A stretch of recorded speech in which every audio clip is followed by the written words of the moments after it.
नमस्कार दोस्तों, स्वागत है आपका हमारे YouTube चैनल केपी शिक्षा पर। हम आपको पढ़ा रहे हैं बीकॉम फर्स्ट ईयर का कॉस्ट अकाउंट सब्जेक्ट। इसमें आज का टॉपिक है कॉस्ट शीट। तो वीडियो को पूरा एंड तक जरूर देखें। दोस्तों, अब हम कॉस्ट शीट बनाना सीखेंगे।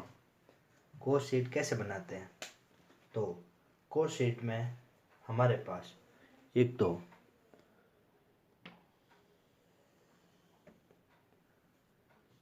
डिटेल का कॉलम बनेगा, डिटेल, और एक अमाउंट का कॉलम बनेगा। ओके दोस्तों, और सर्वप्रथम हमारे पास इसमें आएगा, ये हो गई हमारी, ये हो जाएगा हमारा कॉस्ट शीट का प्रारूप। कॉस्ट शीट को हम स्टेटमेंट ऑफ कॉस्ट भी बोलते हैं। तो दोस्तों, सबसे पहले आएगा opening stock of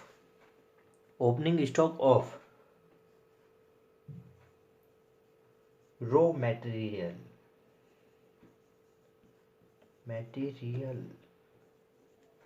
opening stock of raw material.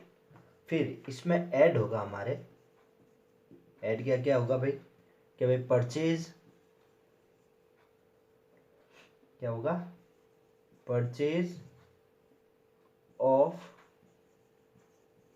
Raw material. जो भी रॉ मटेरियल हम परचेज करेंगे वो इसकी अमाउंट में सीधा जाएगा, इसकी टोटल यहाँ पे आएगी भाई। Opening stock of raw material जो होगा उसकी टोटल यहाँ पे आएगी। फिर परचेज ऑफ रॉ मटेरियल जो भी है उसकी टोटल हम यहाँ पे करेंगे। उसके बाद कभी कभी कोई कैरीज दे दे, जैसे कैरीज इनवर्ड, हमारे पास कैरीज इनवर्ड पड़ा है, कैरीज इनवर्ड, तो उसकी टोटल ले लेंगे। फिर आता है हमारे पास इम्पोर्ट ड्यूटी आता है तो वो ले लेंगे। फिर बचता है हमारे पास एक्सपेंसेस, यानी एक्सपेंसेस ऑन मटेरियल या परचेज।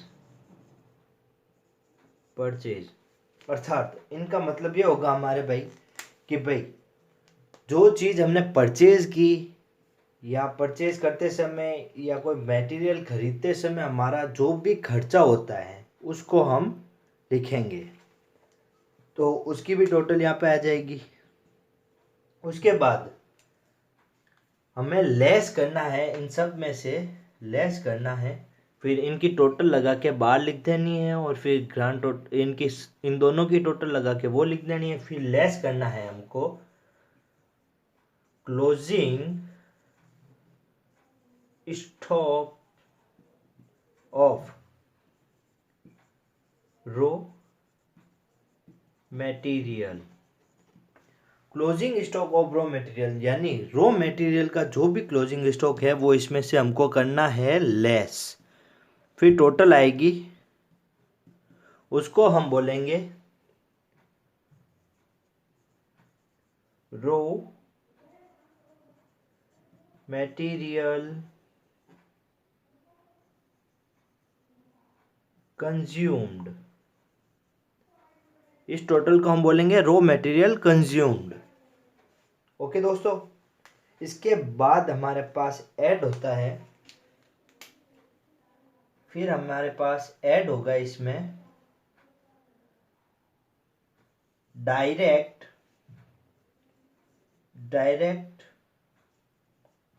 ओवरहेड।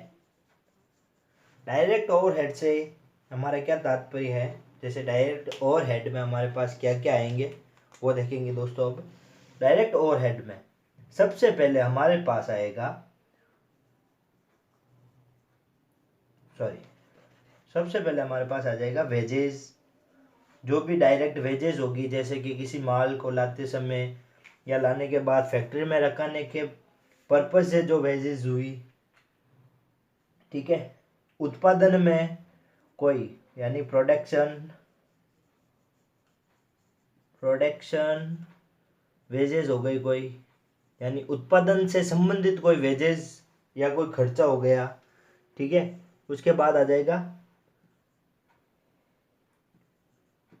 फ्राइट, यानी कोई भाड़ा हो गया, गाड़ी भाड़ा, जैसे कुछ भी भाड़ा हो गया। और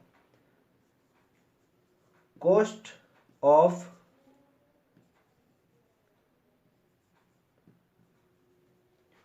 स्पेरल, यानी विशेष की लागत, ठीक है। तो ये चीज़ें हो गई, तो इन सब की टोटल लगाएंगे हम यहाँ पे, फिर इसकी बाहर लिख देंगे टोटल जो भी आएगी इन सब की टोटल में। जैसे वेजेस का हो गया, कोई किराया भाड़ा हो गया, किसी की मजदूरी हो गई, तो वो सारी चीज़ें हम लिखेंगे और उसके बाद हम बाहर लिख देंगे। फिर आता है हमारे पास, क्या आएगा कि भाई हमारे पास आएगा प्राइम कॉस्ट। क्या आएगा? प्राइम कॉस्ट को बोल सकते हैं मूल लागत, ठीक है दोस्तों। प्राइम कॉस्ट को हम बोलते हैं मूल लागत। तो इसकी और इसकी टोटल जो आएगी वो हमारे पास आएगी प्राइम कॉस्ट, तो इसको बोलेंगे हम प्राइम कॉस्ट। तो दोस्तों जगह कम होने के कारण आप अभी इतना ये प्रारूप उतारिए प्राइम कॉस्ट तक का, ठीक है। उसके बाद हम आगे शुरुआत करते हैं, इसकी कॉस्ट शीट का कंप्लीट प्रारूप हम बनाएंगे। अभी तक आप इतना छापिए, और वीडियो थोड़ी लंबी जाने की वजह से इस वीडियो को आप पूरा एंड तक जरूर देखें। दोस्तों प्राइम कॉस्ट के बाद आता है हमारे पास फैक्ट्री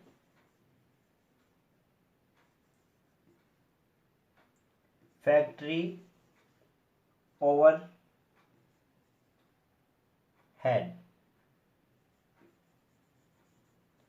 ठीक है दोस्तों। प्राइम कॉस्ट के बाद आता है हमारे पास फैक्ट्री ओवरहेड, और फैक्ट्री ओवरहेड को हम एक फैक्ट्री ओवरहेड की जगह हम ये भी लिख सकते हैं factory and wages overhead, work overhead, factory and work overhead भी हम इसको बोल सकते हैं।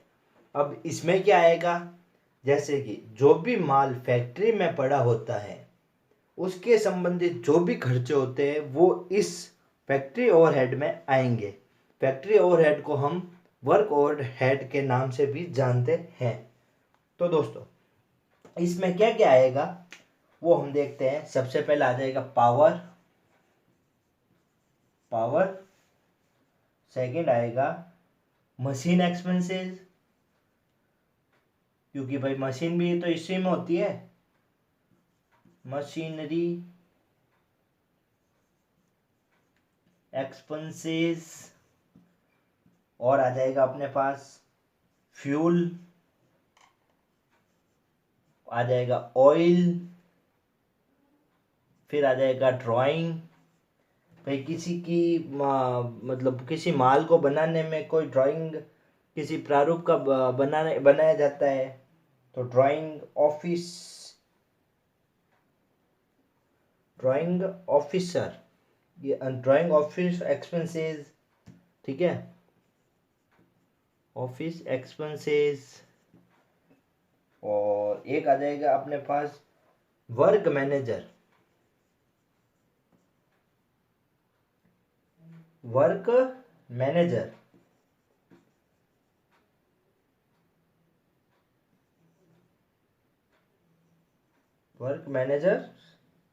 सैलरी। भाई वर्क होता कहाँ है, किसी माल को किसी प्रोडक्ट को बनाने के लिए वर्क कहाँ पे होगा कि भाई फैक्ट्री में होगा, तो वो फैक्ट्री का एक्सपेंसेस होगा ना, जो भी वहाँ पे मैनेजर लगाएंगे हम वर्क के लिए। कोई ड्राइंग वगैरह बनानी हुई तो वो एक्सपेंसेस ड्राइंग वो फैक्ट्री के लिए आ जाएंगे, ठीक है। और अगर यही पावर का हुआ या ऑयल वगैरह किसी का हुआ, किसी की सैलरी हुई, तो ये फिर इसके बाद हमारा आएगा ऑफिस एक्सपेंसेस में आएंगे। तो दोस्तों अब हमारे पास हुआ फैक्ट्री एक्सपेंसेस के सारे खर्चे लेस वगैरह करने के बाद हमारे पास जो आएगा, जिसका अमाउंट हमको प्राप्त होगा, जो वैल्यू हमारे पास आएगी, उसको हम बोलेंगे work cost. Work cost, work cost. अब हमारे पास आया वर्क कॉस्ट भाई, तो वर्क कॉस्ट यहाँ पे लिख देंगे हम। अब वर्क कॉस्ट के बाद हमारे पास क्या आएगा कि वर्क कॉस्ट हमने निकाली, ठीक है, वर्क कॉस्ट निकाली हमने, वर्क कॉस्ट निकाल दी भाई। वर्क कॉस्ट निकालने के बाद हमारे पास आएगा सेकंड ऑप्शन, मतलब वर्क कॉस्ट के बाद हम आएंगे उसके थोड़े निम्न लेवल पे, यानी उसमें अब हमको ऐड क्या करना है, यानी आएंगे हम थोड़ा हम ऐड करेंगे उसमें। वर्क कॉस्ट निकालने के बाद ऐड क्या होगा, वर्क कॉस्ट निकालने के बाद कॉस्ट शीट में ऐड होगा हमारे पास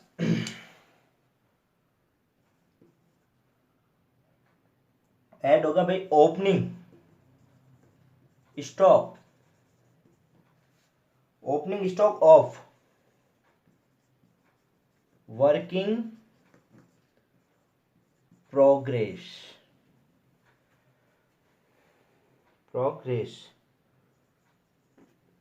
वर्किंग प्रोग्रेस, यानी ब्रैकेट में मैं बोल सकता हूं शॉर्ट में WIP। ओके, WIP, इसको हम हिंदी में बोल सकते हैं आधा अधूरा तैयार माल, वर्किंग प्रोग्रेस। तो जो भी इसका अमाउंट आएगा हम वो लिख देंगे यहाँ पे, फिर नीचे हम इसमें से लेस क्या करेंगे, इसमें से लेस होगा भाई साहब अपने लेस होगा इसमें closing stock of working progress. क्या होगा, closing stock of working progress. अब इसको करेंगे हम लेस, यहाँ पे करो तो भी ठीक है, नहीं तो यहाँ पे बाहर लिखना है, इसकी टोटल जो भी आएगी वो बाहर ही होगी, तो यहाँ पे कर देना है इसको, ठीक है। उसके बाद एक चीज इसमें और लेस होगी, वो है अपने less sales of scrap,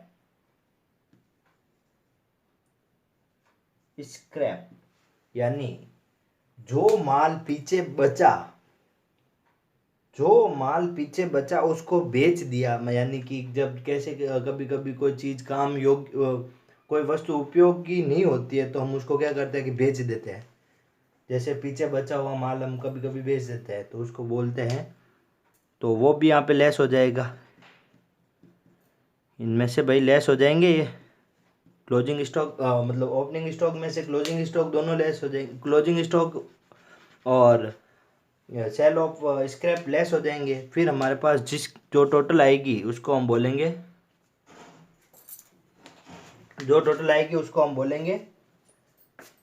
actual work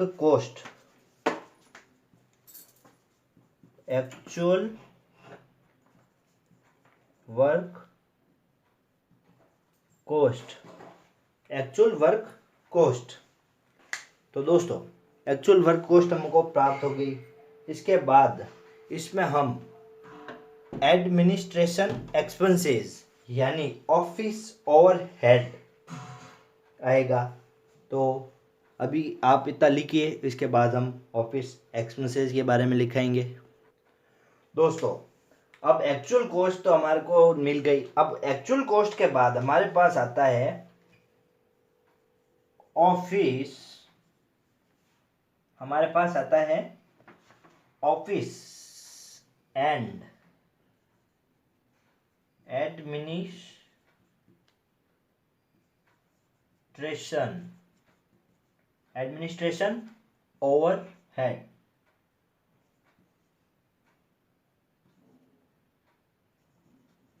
administration overhead, दोस्तों एडमिनिस्ट्रेशन ओवरहेड यानी ऑफिस ओवरहेड में जो भी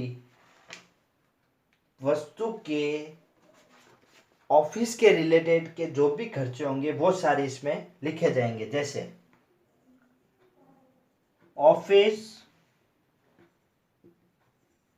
लाइटिंग, ऑफिस लाइटिंग हो गई। फिर आएगा ऑफिस, जो भी ऑफिस के रिलेटेड खर्चे हैं वो सारे इसमें आएंगे। ऑफिस सैलरीज, फिर आ जाएंगे इसमें डायरेक्टर्स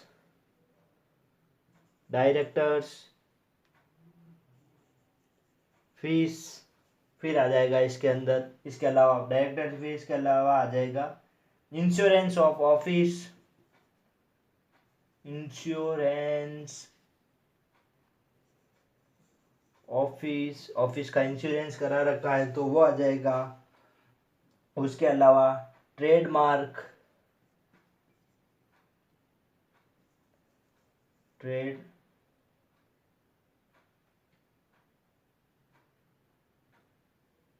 फिर trade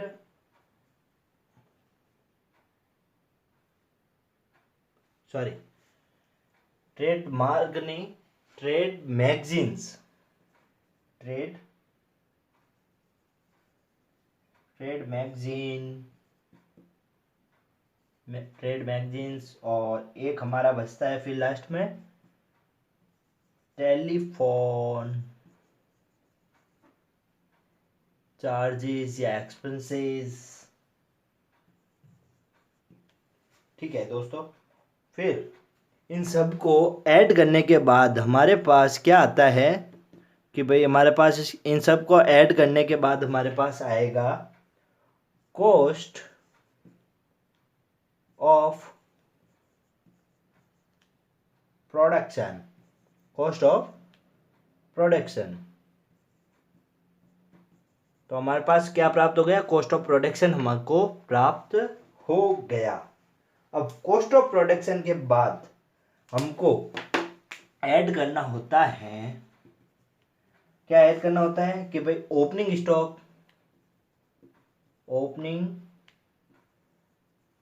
stock of finished goods, यानी माल निर्माण हो चुका है उसके बाद का, यानी टोटल माल के जो भी खर्चे होने थे माल बनने के संबंधित, ठीक है, वो सारे गुड्स आ जाएंगे इसमें। ठीक है, वो सारा मतलब माल आ जाएगा। Opening stock of finish goods, यानी कोई पहले का ओपनिंग स्टॉक पड़ा हो तो वो लिखे इसमें, तो उसका जो भी अमाउंट होगा वो यहाँ पे बाहर आ जाएगा। फिर इसमें से भी हमको लेस करना क्या है कि भाई जो भी बचा हुआ है closing stock of finish goods, तो जो भी फिनिश गुड्स बचा होगा वो लिखा जाएगा। फिर हमको जो प्राप्त होगा उसका क्या नाम होगा भाई, कि भाई कॉस्ट ऑफ प्रोडक्शन तो पहले हो गया, अब आएगा कॉस्ट ऑफ गुड सोल्ड। यहाँ पे हमारे को क्या प्राप्त होगा, कॉस्ट ऑफ गुड्स या कॉस्ट ऑफ गुड सोल्ड, यानी बिका हुआ माल, जो बिकने योग्य माल हमको हमारे पास पड़ा है वो माल। ठीक है दोस्तों, इसके बाद हमको हमारा एक और पार्ट बाकी रह जाता है, वो पार्ट ये है कि भाई सेलिंग ऑफ डिस्ट्रीब्यूशन ओवरहेड। तो दोस्तों हमारे पास अब है कॉस्ट ऑफ गुड्स सोल्ड। अब कॉस्ट ऑफ गुड्स सोल्ड के बाद अब एक ही चीज़ बाकी रहती है कॉस्ट शीट में, यानी जो भी माल बिकने जाना है उसके संबंधित खर्चे, यानी कि selling and distribution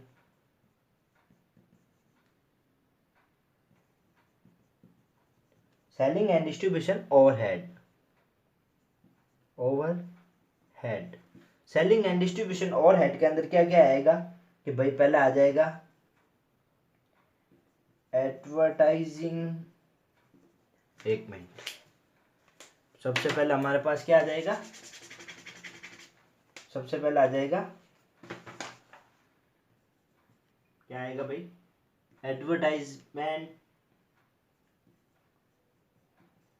advertising.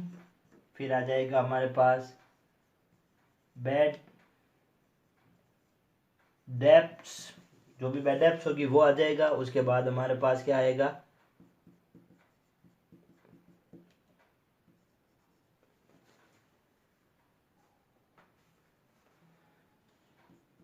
Expenses, फिर आएगा हमारे पास free sample, free sample, free samples आ गया। फिर आ जाएगा हमारे पास एजेंट, जो भी एजेंट के एक्सपेंसेस हो गए,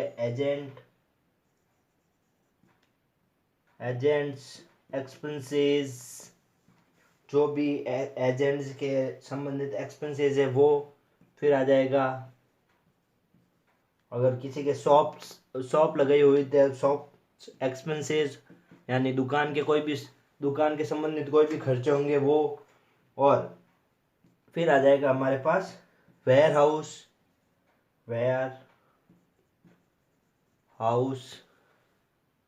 ठीक है, warehouse expenses, warehouse के संबंधित कोई भी खर्चे हुए। फिर हमारे पास आ जाएगा भाई कैरीज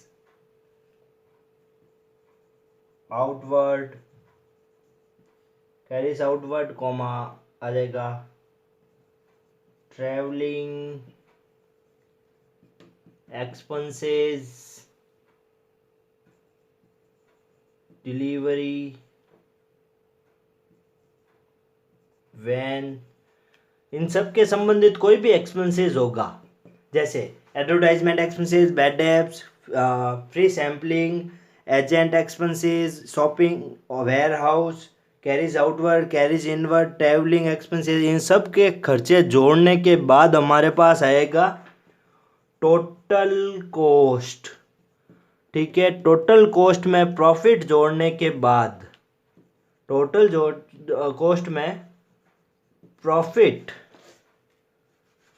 कॉस्ट में जब आप प्रॉफिट जोड़ेंगे तो हमारे पास आएगा सेल्स। ठीक है, तो दोस्तों इसके साथ हमारी पूरी कॉस्ट शीट तैयार होती है और कॉस्ट शीट में ये चीज़ें होती है। और नेक्स्ट वीडियो में हम आपको बताएंगे कि कॉस्ट शीट में कौन कौन सी चीज़ें बिल्कुल नहीं आएगी। उसके बाद हम जब कॉस्ट शीट के क्वेश्चंस करेंगे तब आपको अच्छे से बेटर समझ में आ पाएगा। ओके दोस्तों, कॉस्ट आगे आपको हम प्रैक्टिकल भी करवाएंगे, प्लस कौन कौन से कॉस्ट शीट के पार्ट नहीं होते इसकी नेक्स्ट वीडियो में आपको हम उपलब्ध करवाएंगे।